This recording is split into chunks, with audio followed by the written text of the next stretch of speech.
Girls, enjoy this gelatin trick with lightness.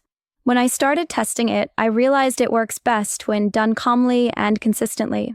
Over time, this little ritual became part of my daily routine, and what's most interesting is how something so simple can fit so easily into everyday life. The gelatin trick has become one of the most talked about wellness trends of 2025. This simple 15-second ritual with gelatin has caught people's attention for being part of many morning routines for those who enjoy starting the day with a sense of lightness and balance. A friend introduced it to me, and she also said she's been feeling good since adding it to her mornings. I had tried several other things before, but few fit into my routine as easily as this one. If you want to understand exactly how to prepare it, I've left the same video I watched in the description and in the first pinned comment. It shows the step-by-step clearly and explains how people usually include this ritual in their daily routine in a simple way.